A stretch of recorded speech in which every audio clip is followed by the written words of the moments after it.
What's going on, people? We are Tottenham TV back here for another episode of the Premier League's perspective, but also doubled up with Predict the Prem, because later on in this episode we will be making the 3 predictions for the midweek Premier League clashes. But without further ado, we are going to get into this perspective. At the moment, the scores are 297 to 318. And the way the scoring works is 5 points for a completely correct scoreline, 1 point for a correct result, and the star man, once you pick them, you cannot pick them again for the rest of the seasons. 5 points for a goal, 3 points for an assist. And let's get into the weekend's game, starting off with Crystal Palace against West Ham. 4-3 to Crystal Palace on the day, and an amazing game of football, to be honest. 1-1 we both went for, and it was a strange game, this one, wasn't it? I was watching it, and it was just proper end-to-end game. I thought Palace were playing really well. West Ham were kept coming back into the game. But I think Palace were worthy winners in this game. Well, it seemed as though West Ham actually didn't have much in the game apart from corners. Every time Palace would score, West Ham would get a corner, flick on by Souček, and it would cause havoc. And I think he ended the game with a goal and 2 assists. Yeah. He was really their main threat. Apart from that, I thought Palace actually controlled the game pretty well. In open play, I thought Olise, Zaha, Ayew, and Eze were causing West Ham all sorts of trouble. They were looking dangerous whenever they were getting in on goal, and it paid off. The goals they scored were poor defending from West Ham, but it was really good creativity from Crystal Palace. The penalty, which I thought was soft from Eze, was created from a very quick 1-2, got into the box, and obviously he was fouled. I thought it was a very soft penalty, but whether they got it. I thought Palace was definitely well worth the win, but West Ham never gave up. They just kept plugging away from those set pieces and very nearly earned themselves a point late on. But at the end of the day, I thought Palace deserved it. And when those front three are in full flight, Eze, Olise and Zaha, they're a joy to watch when they get them involved in the game, because they're all so creative. When you've got them linking with each other, that's where they get a lot of joy, because I think a lot of the times, because they're very good at dribbling, they kind of they're not very much team players. They play within themselves. But when they start linking up, they're actually a big joy to watch. Yeah, no, absolutely. And I thought this was probably like 4-3 flattered West Ham in this game a little bit, and I thought Palace were really good, and they have been really good since Roy Hodgson has come, so that's credit to them, and a worry for Spurs with us playing them next. But let's move on to Brentford against Nottingham Forest, which finished 2-1 to Brentford on the day. I went 3-1, Sim went 2-0 to Brentford, and you know what, it could have easily been one of our scorelines in this game. I thought Brentford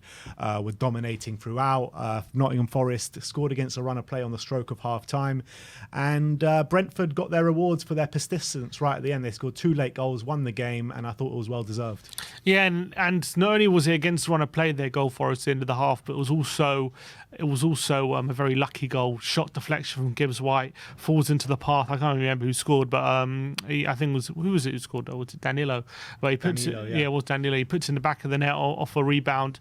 Bit of a lucky goal, and it was one of those quite frustrating performances from Brentford, dominating a lot of possession, but didn't really create too many clear-cut chances. Forest were dealing with it, but Tony gets that free kick right at the end of in the last 10 minutes of the game. He makes it 1-1, and from that point on, you just felt like Brentford could get another. It was a bit unlucky because I think the ball, when Tony's free kick bounced off the post and then back off the keeper and it went in. I don't know, did they give it to Tony or did they give it to the own goal? It got given to Tony. It got given to Tony. And then De Silva in the last minute, there was a bit of controversy because there was potential offside, and De Silva scored. There was a Brentford player in the way, and they had to. The goal was given because they had to use the tolerance level for the offside. So Steve Cooper was going mad after the game because he's claiming that they gave the goal based on assumption. You can't do that. But it was a difficult one to take, because I think technically he was offside, but because the lines were touching and that tolerance level is now in play, he was given onside. Yeah, I think regardless of that decision though, Brentford well deserved the win. I thought Nottingham Forest were lucky to be 1-0 up, and like I said before, persistence paid off for Brentford because they did get that win in the end. But let's move on to an astonishing game. Brighton against Wolves finished 6-0 to Brighton. I went 2-0, you went 2-1, both to Brighton, so we both get a point here. 5 changes Roberto De Zerbi makes for this game. Mitoma on the bench, who's been their standout player all season, and it did not hurt them one bit. In the first 15 minutes of this game, I think it was 3-0 to Brighton, and I was getting flashbacks to the Newcastle game. I was like, can we see an even bigger scoreline than we saw at St James's Park that day? But I thought Brighton were absolutely sensational in this game. Pascal Gross was running rings around the Wolves back line.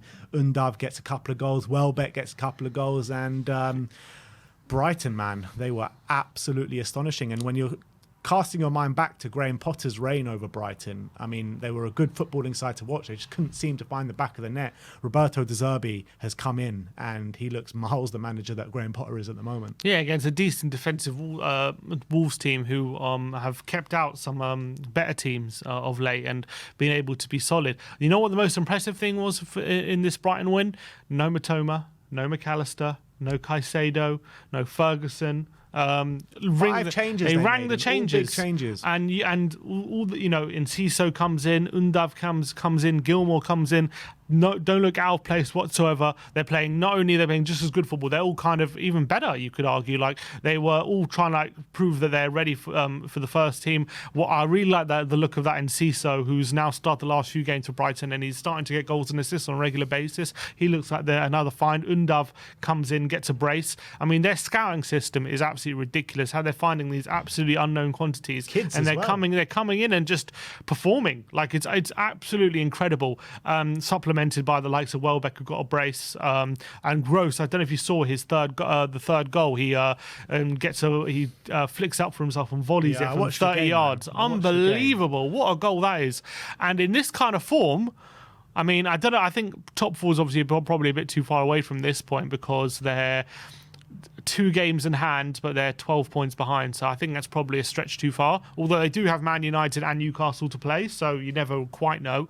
But I think top 6, the way they're playing, they're going to take some beating because you back them. Maybe they've got a hard run of games, but you back them to get some results against the better teams because it doesn't seem to matter who they play at the moment. They seem to be performing well. So it's actually against the smaller teams where they usually come unstuck. I mean, when they come up against the big sides or anyone in the top half or in the top half of the second half of the table, they usually come up trumps. Yeah, I mean, they're usually dominating every team they play against, is whether depends how defensively solid a lot of the teams they're facing are at the moment. But they're scoring goals for fun. They're a joy to watch. I was watching them, and just the football they play is absolutely sensational. Doesn't matter who's on the pitch. And what a victory! And yeah, 6-0, and they can. You know what? They'll 5-0 up, and then Wolves are probably on their feet 5-0 down, and then after an hour, Matoma comes on. You're like, oh my god, like what is going on here? They're probably fearing the worst. Luckily for them, he didn't do too much, but what unbelievable! Yeah, I know. Should the Wolves fans be getting a refund here? Is it refund worthy? Is that refund worthy? I don't know, man. I don't know anymore what refund worthy is. But yeah, why not give them a refund? Well, they got a better worse result than us. Yeah, 6-1. It's true, but they went 5-0 down after 20 minutes. Yeah, that's also true. But let's move on to Bournemouth against Leeds. A big game down at the bottom. 4-1 to Bournemouth on the day. Sim went 2-1 to Leeds. I went 2-1 to Bournemouth, so I gain a point for this one. And this did seal the fate of the Leeds manager, who hasn't been in there for many games. But Xavi Gracia got given his marching orders. Sam Allardyce is coming in for the last 4 games. And you got to say now, after that performance and that win, Bournemouth should be home and hose now. Yeah, I think 39 points. That's now there. I think are they above Chelsea? So, or level on points with Chelsea. So, I think that probably does it for them. I think that they've done exceptionally well to get into this position. I think they've won 4 of the last 5 games. No one would have expected that from this Bournemouth team, but Gary O'Neill, fair play to him. I think they're playing good stuff. They're hard to play against, and they're going forward. They're making the most of their attacking options. So you got to say that's impressive. 4-1 win for them. Yeah, that's them safe. But now that for Leeds, I mean, you can understand why Harry Gracia had to go because 5-1 against Palace, 6-1 against Liverpool, 2-1 against poor Fulham. I think the stat was they conceded 22 or 23 goals in the last month. Yeah, and I mean, I actually watched the game, and I actually felt in the first half again, it's a very similar pattern. They were probably the better team in the first half, and they were unlucky maybe to be behind, but they just ran out of steam. Minutes, they were 2-0 down. Yeah, they ran out of steam. They were the better team at 2-0, I felt, but unfortunately, when you have a defence so poor like they do, you're always likely to concede. They did get back in the game. Was it Bamford who scored, and then and then it looked like maybe they'll have a good go of it, but they're just so poor at the back, and that is, I guess, what they're hoping Sam Allardyce could change, because going forward, they're not amazing, but they got some good players. I know Sinisterra's out for the season, but they got I like Gnonto. Gnonto's decent. Somerville's a quick player. Harrison, Aronson, Bamford can chip in a few goals. Rodrigo's been scoring all season. So they do have some good players. If they can keep it tight, if they can stop leaking the amount of goals they are, maybe they give themselves a chance with the fixtures they got.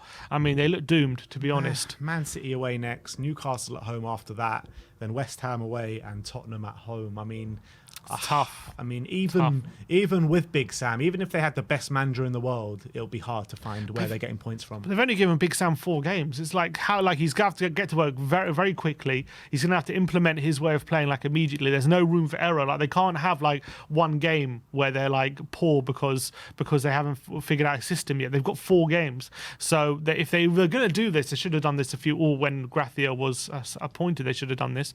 I think they've probably left it too late, but will Forest's poor form save them, potentially? Because Forest at the moment are not playing well, although they did just beat Brighton not so long ago in midweek. So I think it's going to go down to the wire with those two, I think. With Forest, they've got Southampton at home, Chelsea away, Arsenal at home, and Palace away. So, I mean, they got I back them to do something against Southampton and Chelsea. You could even argue, how many points are Leeds realistically going to get? I don't see them getting more than 4. Yeah, I think that's a push as well. So that's me being generous. Them, I can't see that's maximum. I see them.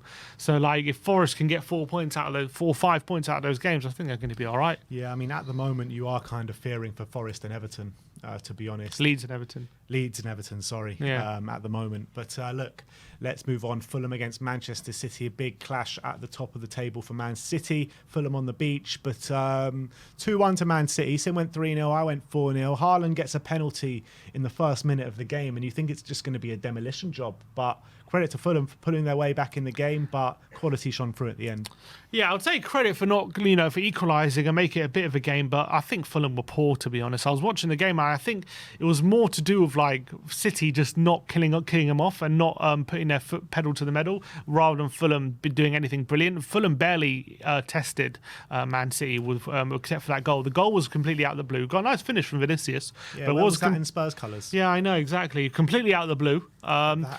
But what a goal, from Alvarez. That goal from Julian Alvarez, man. What a player he is. And I think he's going to be the next big thing in the Premier League, to be honest. He's just going to get better and better. And that goal was just sensational.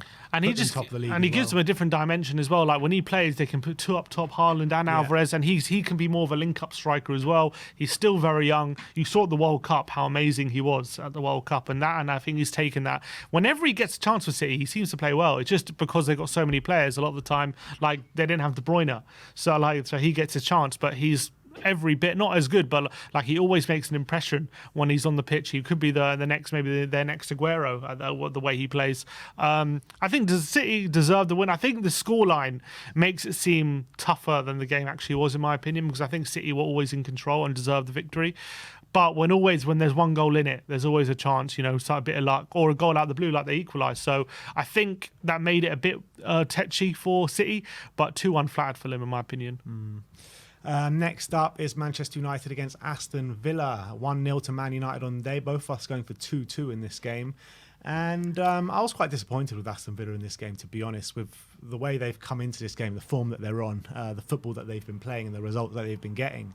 I thought they could have done something at Old Trafford, but I thought in the first half it was all one-way traffic. They went 1-0 up, deservedly so, and Villa could just never find a way back in the game. Yeah, and I think United's home form paid dividends again. Another really good victory at home where they probably deserved it. With the form Villa have been on, with Man United's shaky defence, you would have expected Villa to have put more pressure on Man United and really asked more questions. And unfortunately, Ollie Watkins was completely marked out of the game. He didn't really get involved too much. I was a bit disappointed with his impact. I just felt Villa struggled to really affect the game offensively, albeit in the second half, they tried to especially late on the game, it looked like they might get an equaliser. But I think Man United held strong. Their defence was pretty solid. First half, they could have had more than a goal. 1-0 was flattering of Aston Villa, I felt. It could have been at least 2. So Villa can have no complaints. It was very disappointing in terms of if their run for the top 6, their late push. Look, they do have some really tough games coming up, to be fair, Aston Villa, but that was a bit of a disappointing performance. When Man United, in the second half against Spurs, were completely opened up, Villa never really got to that stage during the game. Yeah. Next up, Newcastle, Southampton, 3-1 to Newcastle. Sim went 3-0. I went 4-1. So I was close, but not close enough. So we both get 1 point for this one. And surprisingly so, Southampton go 1-0 up at half-time. And you're thinking, is there an upset on the cards? Newcastle were nowhere near at the races in that first half. Second half, they really did pull out all the stops. Callum Wilson, I mean, what form he's in, grabbing the goals once again. And Newcastle set themselves to another 3 points. Yeah, and you thought, look, Southampton, to be fair, in the first half, I mean, it was obviously against the run of play, but they did score and they were looking all right. They weren't looking terrible. Newcastle was struggling to open them up. But again, Newcastle with that option of bringing on Wilson, they can completely switch up how they play. So it makes them a bit more unpredictable. Like if you defend one way in the first half and you're getting joy, they can just switch it up and then you have to counteract that. And it's very difficult when you have someone like Wilson who's much more of a poacher than Isaac. He's getting beyond the last defender. He's running in behind. He's poaching at things. He's getting in the box maybe in a different way Isaac would. He's combining with Isaac as well. And they asked different questions, and in the end, second half, they absolutely ran right. To be honest, it could have been more, could have been the 4-1. He had a goal ruled out from VAR as well. But what I have to say, for a player like Wilson, who has been on the bench for the whole month, essentially, he started a couple of games, but I think he's got 8 goals this month. He's on mad form. Like Isaac's on good form, but somehow Wilson, who's his understudy, is on better form than him. It's like crazy how good form they're both on. I actually think they should be starting every game together. I think they've got a really good understanding with each other, and they're both such top players. I think they both need to be starting together for Newcastle. I think that'd be so dangerous for opposition teams. Yeah, but it seems to be working right now. Like the system of I don't know what it is. Maybe Isaac tires out the centre backs, and when Wilson comes on, he could just causes chaos. But he's really I wonder if he's happy with this role, just coming on and just scoring goals like he is, because it seems to be working at the moment. And I think he's got the most goals in a month for any Newcastle player that's coming from the bench, which is impressive. 15 Premier League goals for him now as well. Brilliant. I think he hasn't got enough maybe attention. His same goals as Watkins, who's getting loads of praise. Rashford, fair play to Wilson. That's decent. Yeah, could easily get 18 Premier League goals or 100%, something. yeah. He's having a great season. And that should really seal top 4 for them, I think, that win. Yeah, it wasn't before. It pretty much is now. They're now on 65. They're 9 clear of Liverpool, same games played. I can't see them falling off now. That they pretty much need 2 wins to guarantee it. Next up, Liverpool against Spurs, 4-3 on the day. Both of us going for 4-2, so not that far away with our 4-2 predictions. But look, we've covered this game to death. I mean, disgraceful first half, really good second half. Nearly got back in the game, but Lucas Moura outdid us once again right at the last stages of the game. I think we pretty much called the game right. We would be able to hurt them going forward because their attack is open and we're looking decently creative, but we just didn't trust our defence to hold out, and that's exactly what came to pass. Our defence was all over the place, mistake-ridden, and Liverpool took full advantage of it, unfortunately for us. Yeah. Next up, Leicester against Everton in a massive game down at the bottom. Finished 2-2. Sim went 3-2. I went 2-1 to Leicester. And you know what? Maddison misses that penalty at the stroke of half-time, and it probably would have been 3-2 if he didn't miss that penalty. It was a poor penalty, to be honest. At that time, under pressure, you expect him to put it away. But I thought this was a really good game of football, to be fair. Everton go 1-0 up in the early stages with a penalty from Calvert-Lewin. Leicester hit back immediately within half an hour. They are 2-1 up. And you know what I was so surprised about? Watching Jamie Vardy in this game. I mean, how is he 36? I mean, he is faster than ever. He's still got all his pace. I don't understand it. And that goal he scored, I thought, was a bit of a throwback. Alex Iwobi obviously equalises just after the break. And I thought Leicester really should have found a way through after that, but they just couldn't. I thought this game to and fro. I thought at the beginning Everton were on top, and I think they deservedly had the lead. They had how many chances? That Calvert-Lewin missed that open goal with a really poor touch. Man, Unbelievable miss. Unbelievable miss. They had a few other misses as well, and then they took the lead. And then Everton, Leicester hit back as they went 2-1 up, and then they were on top. It could have been even more than 2-1. Vardy went through, and I think he hit the bar, didn't he? Just when Calvert-Lewin missed his chance off the back of that. I think both teams had their chances. I think both teams will be really upset they didn't win, but also both teams will be a bit relieved they didn't lose as well, because it could have gone either way. I mean, the XG proves it. Leicester 3.4 XG and Everton 3.909 XG. So really close, really high XG for both. Defending was all over the shop on both accounts. At 2-2, again, at 2-2, Leicester looked like they were going to be the next ones to score. And then for the last 10, 15 minutes, it was Everton who seemed like they were going to be the ones to score. And that was really frustrating. Who do you reckon a point is better for, Leicester or Everton? I think Leicester. You reckon Leicester? Yeah, I think Leicester, to be honest. I think Everton, with the games that they have, like because Everton seemed happier with the point. Like you saw Pickford going to the away fans after. I know, but I think when you're looking at Everton's fixtures, I just can't see a way that they stay up. Everton, yeah, we said Leeds will look screwed. Like they've got Brighton away next, don't see any points there. Yeah. Everton, City at home, don't see any points there. Then they end the season with two big ones: Wolves away and Bournemouth at home. They could get points in those games, but like for the next two, I mean, it's good. Like they could be. Who knows what position they're going to be in 2 games' time. Leicester's fixtures.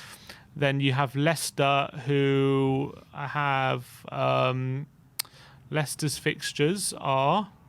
You have Fulham away. They could get points there. Liverpool at home. You never know. Liverpool's away form was pretty poor. I can see Leicester getting a point there. And then Newcastle away and Leicester at home. So Newcastle away probably not. No, Newcastle away and West Ham at home. Yeah, you got to back Leicester over Leicester's Everton point, and especially as well when you think about their attacking talent. Like Vardy seems to be coming into a bit of form now. Maddison's still playing well.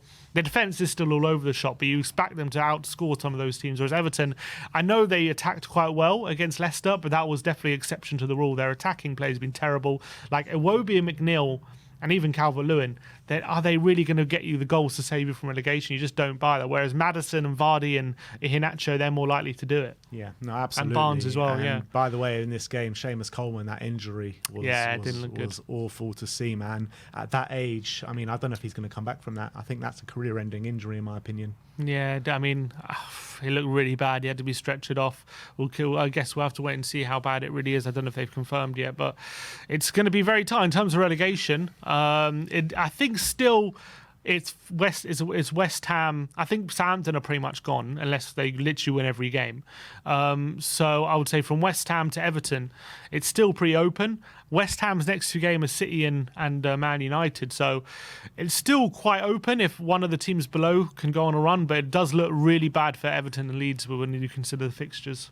Unless the other teams can pull off some shocks. Yeah, absolutely. It's going to be really tough. It's going to be interesting. City seem to play all of them. I know. I keep saying City and all everywhere, so they seem to have a big say in the relegation battle. Yeah, let's hope they do actually have a say and don't let the teams beat them, because we can't afford any City slip-ups, that's for sure. Judging on the last game last night, Arsenal 3, Chelsea 1. Sim went 3-0, I went 2-0.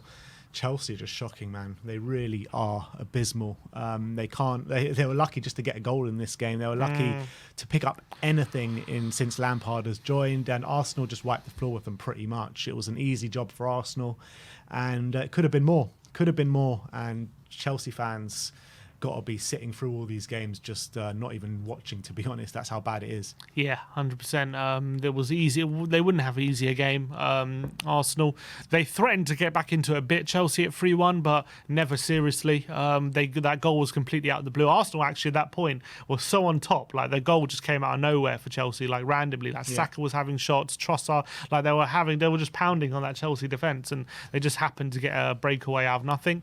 Madueke, to be fair, was probably Chelsea's best player by a country mile on the day. Yeah. He actually looked decent, but the rest of them were absolutely pitiful. They seemed to completely give up. There was no aggression in their game. It was actually terrible from Chelsea. Arsenal, they were 3-0 up when they hadn't even done anything special. Like it was so easy for them to take control of that game. Odegaard was brilliant though. Yeah, 2 really nice finishes. To be fair, that was really good. But like this is what I expected, because Chelsea just seemed to have no fight in them whatsoever. Nothing. And they're so lucky they're on 39 points, because like literally if they had a few less they could easily be dragged into that relegation battle. Yeah, someone was telling me, I can't remember who it was, but they were saying like, bloody hell, thank God Thomas Tuchel got those 10 points when he did at the beginning of the season. 100%, thank God for Tuchel. Tuchel's kept them up. Well, thank God for them. I mean, I would have liked to see them go down. 100%, like because Tuchel's completely kept them up. They've saved them. Yeah. Unbelievable. All right, let's move on to the star men. Sim went for Alexander Isak, who got an assist, so he gets 3 points for that one. And I had Cody Gakpo against Spurs, who also got 3 points as well. So we end this week 306 to 328. Sim finally reaches the 300-point marker, but we do have 3 games to predict for this week, starting off with Liverpool against Fulham. Sim's gone for 3-0. I've gone for 3-1. I mean, my reasoning behind 3-1 is because Liverpool's at the back not looking great at the moment. I mean, conceded 3 against Spurs at home, conceded 2 against Nottingham Forest at home in the previous game, but their attack is looking strong. So I've gone for Fulham just to nick a goal, but I've gone for Liverpool to have a convincing win. Yeah, I just think Fulham, I know they got a goal against Man City. I thought it was completely out of the blue. I'm just backing them not to score in this game. I don't think their attacking threats are that great. I think Willian's injured right now as well. So I do think Liverpool should have a fairly comfortable victory in this one. Next up, Manchester City against West Ham. Sim's gone for 3-1. Yeah, I've gone for West Ham to get a goal. I think they're on the counter-attack. I think Bowen is starting to play a bit better recently, and he's actually got decent form against City when they play on the counter, and he's going to have some space. So I've got to back them to get a goal, but I think City are going to be too strong. They're on such imperious form at the moment, and I think they should be able to swat aside this West Ham team. Yeah, to be fair, West Ham are actually on good form coming into this, but obviously Man City are the team of the Premier League at the moment. If they win this game, they go top of the league, so I can't see them not winning at home to West Ham. They are conceding a fair few goals at home, though, Man City, so I can see why you've gone for West Ham to win, but I think because they need to win this to go top of the league, I think they're going to shut up shop a bit and take their chances. So I've gone for 2-0 to Man City. And last but not least, Brighton against Manchester United. We've gone for the exact same scoreline here in 2-1. And every time from now until the end of the season, we do go for a same scoreline. Sim is squirming. Not happy. Not happy. We've got a star man, yeah, after this? Yeah. Bastard. You know, he messaged me last night and said, yeah, you know what, we're doing star man this week. We should be doing star man. It's absolute travesty. We've never done a star man. All right, we'll change the policy. We'll change the policy. Star man from now on for every game. Anything for Sim to get a few every extra game. points. I think we should do a star man for every game. Every game star man. But yeah, I think look, United have a terrible away form at the moment. They're not playing well, and with a makeshift defence. I think Brighton, the way they're playing, they're going to come into this game full of confidence, and they got well rested. Matoma, McAllister, Caicedo, all well rested.